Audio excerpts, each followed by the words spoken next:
God. There was a Kyrie possession at the end of that game that was atrocious. There was a KD possession at the end of that game that was atrocious. So when you go around the league, is what's the book on Steve Nash? Because it looked like it was just guys. There was just no design to either play. What's the book on Nash? The book on Nash is he has two of the greatest offensive weapons of all time on his. And it's like, yo, clear out. It was kind of obvious. There isn't much of a book though, right? Like that was. I mean, it's not a bad book, right? If you got KD and Kyrie, right, I'd probably do the same thing. But I'm not the head coach of the Brooklyn Nets, right?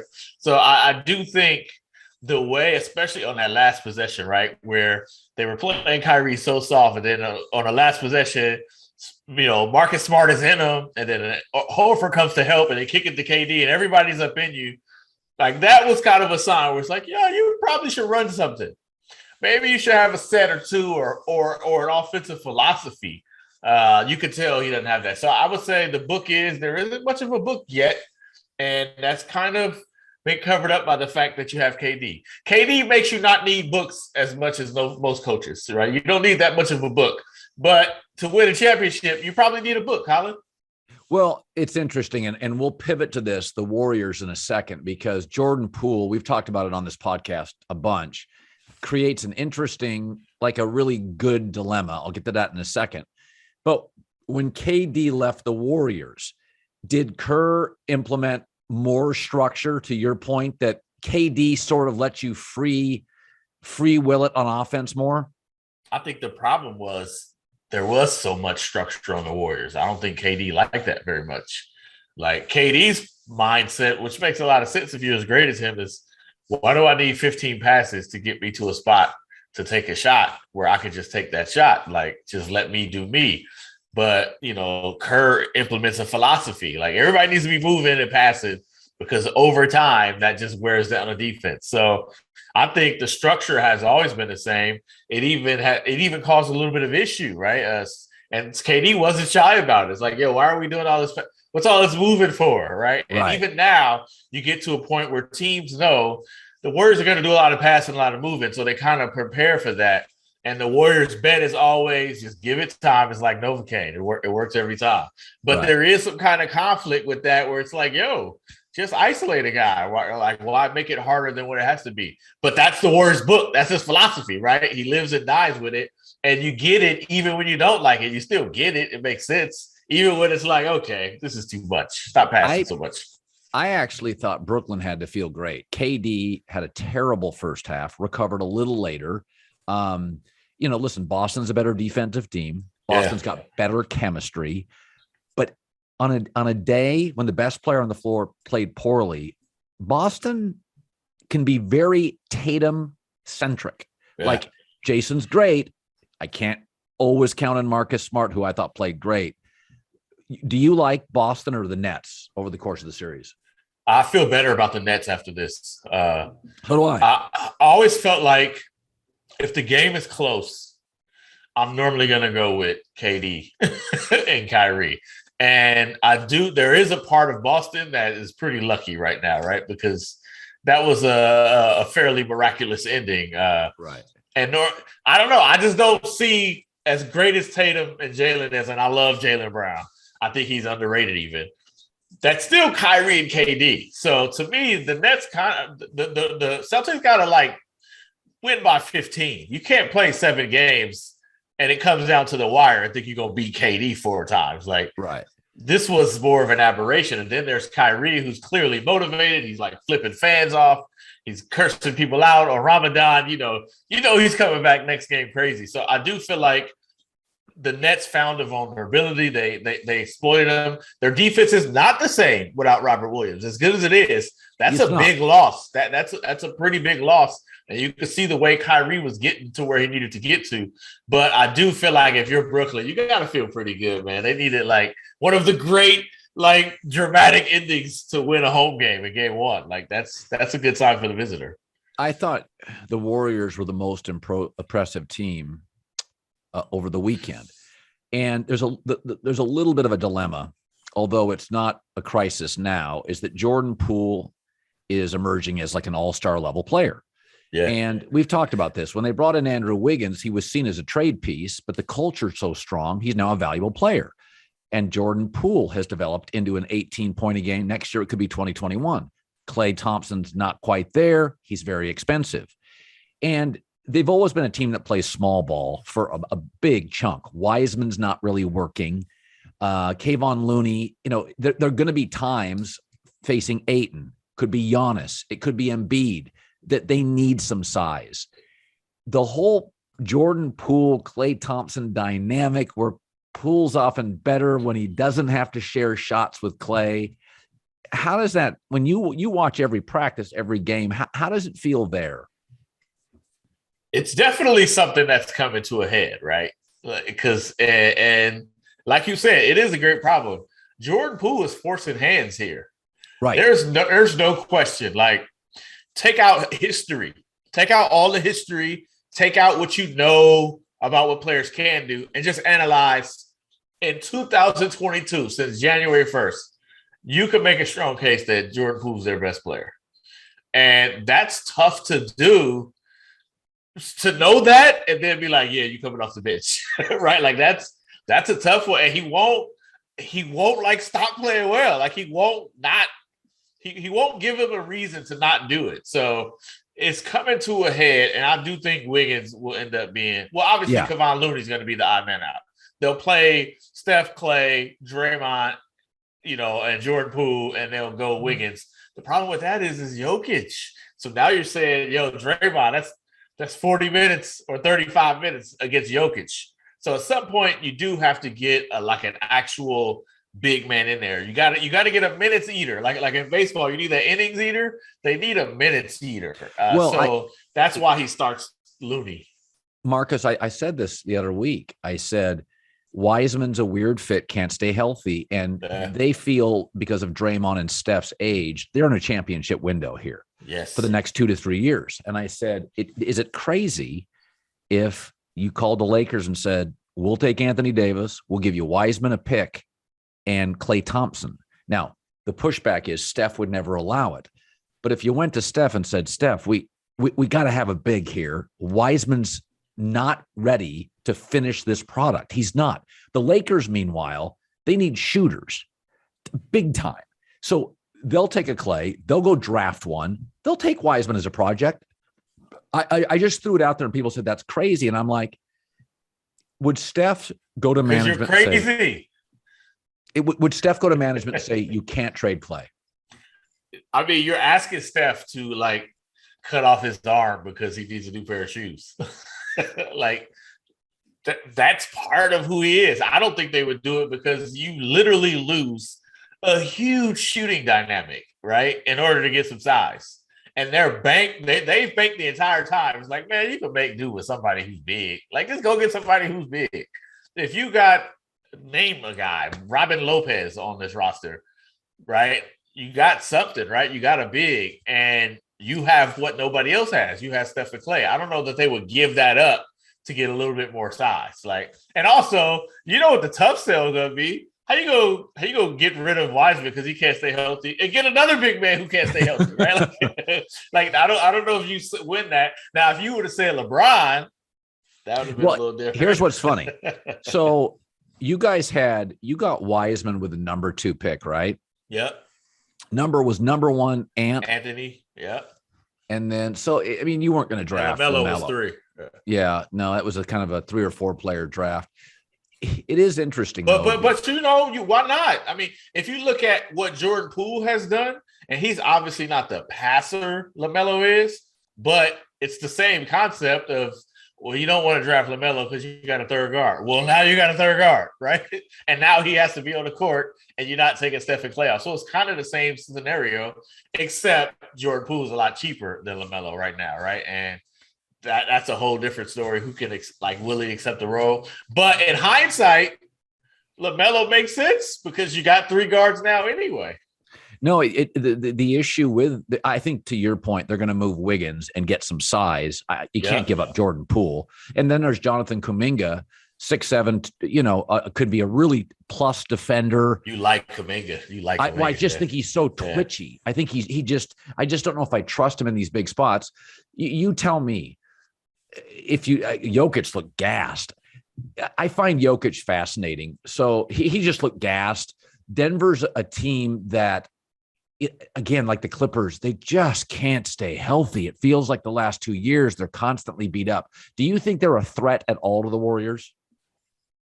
No, I don't. I mean, who are you banking on? Who's number two? Like, what's their counter? I don't know what their counter. You want to beat the Warriors. The Warriors have a counter. They have answers, right? It's one of the reasons they start Kevon Looney. Because if things don't go well, you can come with a better lineup, right? You have that ace in the hole. That's why they were fine bringing Steph off the bench. It's like, you know what? If you can't beat us with Steph off the court, you're done. But if you do beat us, we can bring in Steph. They like this stuff. They like holding the last lineup to the end. So they have the counters, and that's a byproduct of when you win 3 championships to go to 5 straight finals. Like, you kind of understand that you got to be able to answer some calls, right? And I just don't think Denver doesn't have an answer. I just don't know what else they do. What else do you do? If Jokic is going to be tired, is he going to get in shape by game 3? Like, not like he's in shape for Jokic, but in this level of shape, I don't know. I don't know how fast that diet might have to work.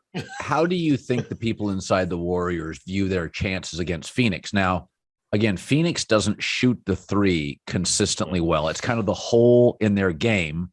But as we've talked about, their construct is a championship construct. They've got your classic 2, classic. The Warriors would steal games because they would simply get hot and then shoot their way to wins. Inside the building, how do you think they feel they match up with Phoenix? I think they like it. I think they like their chances as an underdog against Phoenix because, number one, they'd be an underdog. And this group they haven't felt that. When the last time they've been an underdog? Like, it's been a long time, maybe 2013 against Denver and the Spurs, right? Or I guess Clippers 2014. But I do think the way the pieces of Phoenix are so like perfectly aligned, but everybody, they don't do anything surprising, right? You kind of know what they do. So it's just a matter of figuring it out. And obviously, they've got a lot of experience beating Chris Paul. So they got to feel good about going up against Chris Paul. I don't think, while Ayton is dangerous, I don't think he scares them. I think they believe if you're giving the ball to Ayton 25 times, then that's a win for the Warriors, right? So you got Steph, you got Clay, and that's something Phoenix has to deal with. They've just beaten Chris Paul so many times. They feel comfortable going against him. They know what kind of challenge he presents. And I just think Phoenix is a devil It's a mountain right? Like, it's hard as hell to climb it, right? You might not make it, but you at least know it. Whereas on the other hand, like a team like Memphis, you don't know it, right? You don't know. They've got 15 guys they play, and they all are like super athletes and 18 years old, like full of adolescent energy and just nonstop, right? Phoenix is a mountain they know. So I do think they like their chances, but also Phoenix might be the toughest matchup because they can play small, they can play big, they can kind of go whatever way. But I don't think they're scared of Phoenix at all. What do you make of the Lakers' mess down here? Westbrook can't play off the ball, which we all knew. So we knew that was going to be not an ideal fit. What do you, as you look at the Lakers and you hear whispers around the league, I keep telling people in Los Angeles on my show, folks, the last 10 years, they've been bad for 8 of the years. Ownership, front office, roster, like they're the Detroit Lions. I think we're on our 5th coach in 12 years. Like, it's mayhem. But the brand, it's like the Yankees in the 80s. Yes, absolutely. Brand's huge. The Cowboys, right? Right. But it's like, if you look at the Lakers over the last 10 years outside of the bubble year, Marcus, it's not a very good franchise. Yeah. That pressure, you know what? These guys felt it. They felt it. On the play-in, Colin, not in the West Finals. They felt it trying to get past San Antonio and New Orleans for the last spot. Like, that's the Lakers' mystique. I think they're in trouble. I really do. So do I. I think they're in big. I don't know. They don't have picks. They've got to dangle Anthony Davis, right? That's what they got to. They got to dangle LeBron in order to get anything, or they have to figure out a life with Russ.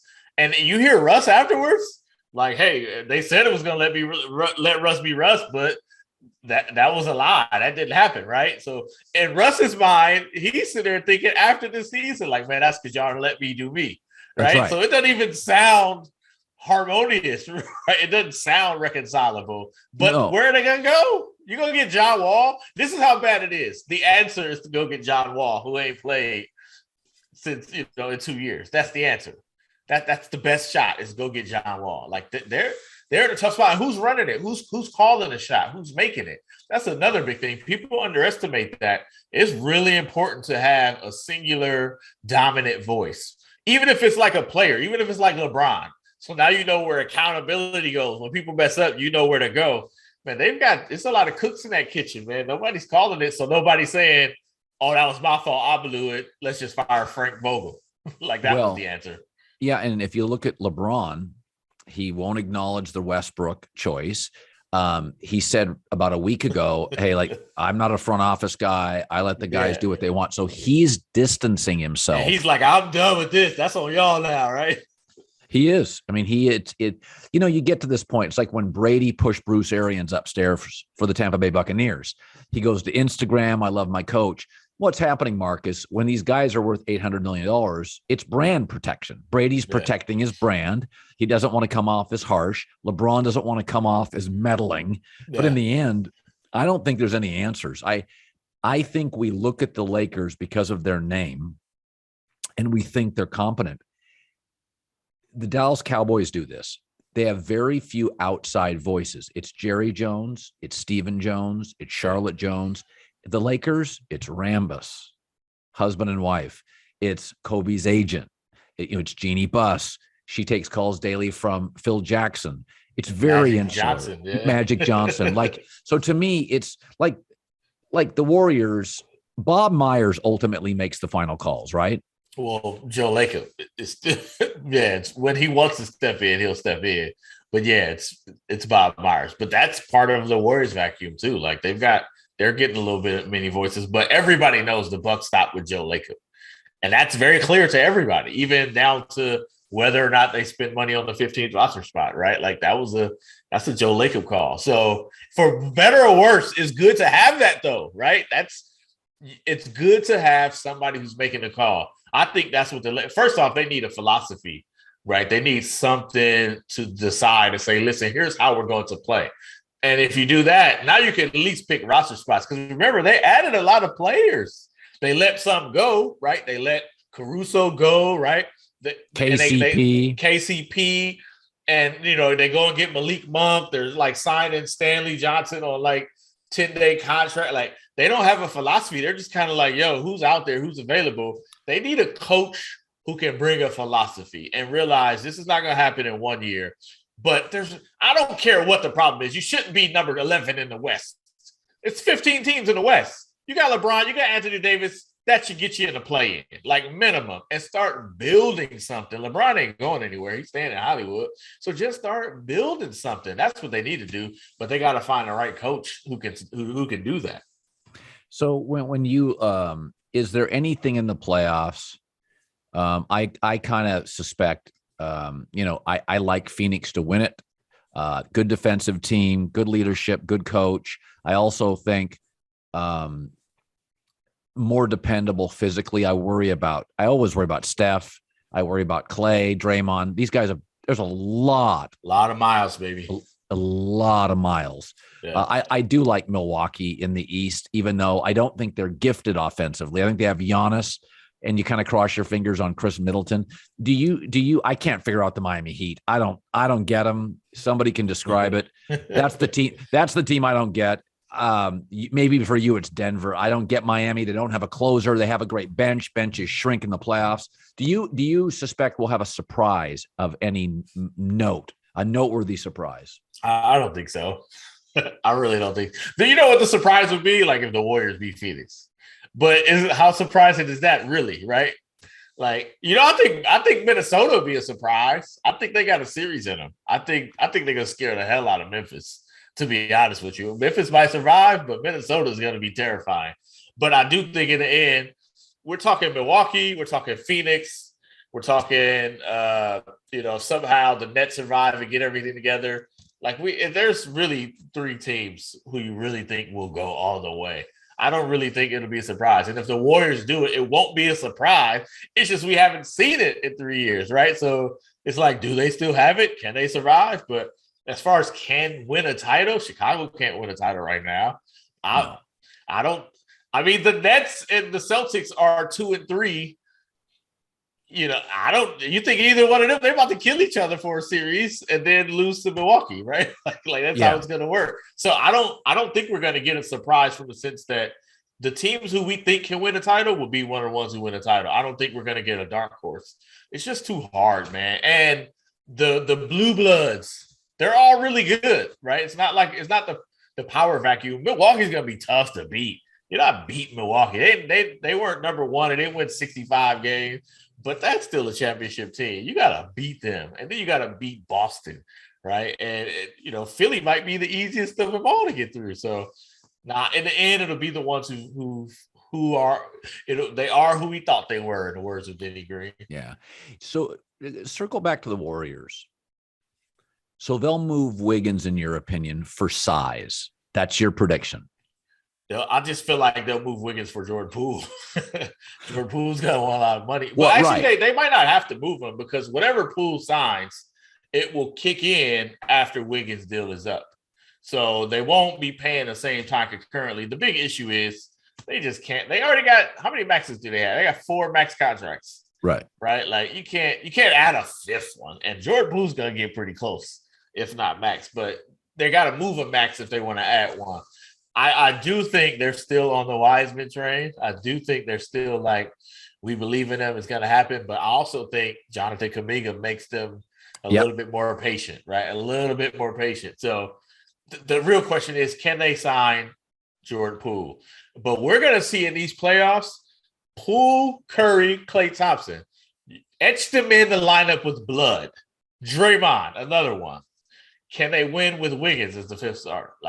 That's going to be the question. How far can they get riding those 5? Can Wiggins be the difference maker? And if not, then you kind of got to decide to make a move. But, man, if they make a run with that 5, I think they run it back because they haven't even played. Game 1 was the first time they played together. Isn't that crazy? Yeah, it's wild, right? So if they make a run, I think it will be the impetus for them to say, run it back. We can pay Jordan Poole. And then let's see what we get with Wiggins after his contract expires. Marcus Thompson, perfect. Great seeing you, buddy. I love your setup. Is this your house? Yeah. I got my art now. I didn't. It's not me. I don't have that much taste. That's too classy. It would have been like Tupac or something if I chose. but I will remember you were on Kuminga early. Oh, I think there are just athletes that are so twitchy. I kind of feel like I felt in the playoffs. I'm like, I'd give him 18 minutes and let him defend. Yeah. But the problem is Draymond is so valuable on the floor. I mean, the other night he had 10, and you're like, he felt so substantial. It's crazy. Just one of those. While Jokic was sucking wind, Draymond is yelling and foaming at the mouth, right?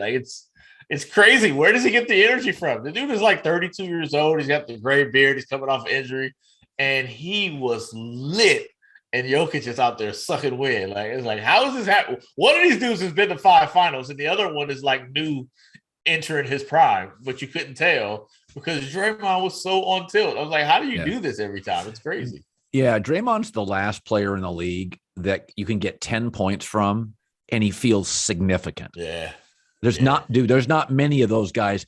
Now, in the 70s and 80s, because of the rules, you had guys like that. Charles Oakley. Ben Wallace was the guy. Yeah, Draymond's the last. You literally feel he is changing momentum and not scoring. It's impressive. It's very old school, right? And in this age of pace and space and chucking threes, I do think it is a dying breed. You got to be able to get a dub now, Kyle. You don't get 20 points. What you doing? Especially because you're going to want $40 million. Can't get $40 million on 10 points. Everybody know that. But I will say with Draymond, there's such an affinity within the culture for him, because I will say this about one of the things I like about the Warriors is they got most of their players later in the draft. There's a grinder's mentality to it. I mean, one guy goes to Washington State, one guy second round, one guy goes to Davidson, even Jordan Poole. 28 pick, yeah. I mean, the bottom line is it's very hard to get two things simultaneous. Great players all have a chip on their shoulder. Like they were overlooked. It's a rare culture in the NBA. I can't think of anybody off the top of my head that had it. Seriously. That's a tough call, yeah. How do you, the question, and then how you got to spot it, right? You got to spot the chip in advance because sometimes you don't spot it. They didn't spot it in Tom Brady. That dude went sixth round, right? Like, that's the difficult part. You can tell Draymond, even in his podcast at the Volume, he is a totally coachable. Like, how do I get better? It's really when he is the easiest athlete I've ever worked with. I just texted him the other day. You should have heard him today, Colin. After immediately, he went on a whole rant about how much respect he has for what we do now, how he's learning. Draymond's doing research. He's like, if my pod is on Monday, I'm doing research on Wednesday, the Wednesday before, like going over questions and all that. I was like, what in the world is happening at the Volume? No, he's great. He unbelievable. He got to break it down film. He is one of one. I mean, I would sign him to a 10-year contract today. He is one of one in my. There's just I'm trying to think of anybody that comes to mind that is a star, is going to be a Hall of Famer, and then in his podcast, his third or fourth income, totally hard. Yeah, hard. It's like, dude, you know that. That's not the way it works. Nah. Hey, I did a podcast with him back in the day. That's not how he was. That's not how he was. But yeah, he's into it. He was telling us today how into it he is. He's like, no, I'm out here. I'll put as much work into this as I do basketball. He's like, he's on it. Listening to the producer? What have you done to Draymond? My I know. goodness. He'll listen to Steve Kerr as much as he listens to the producer of his podcast.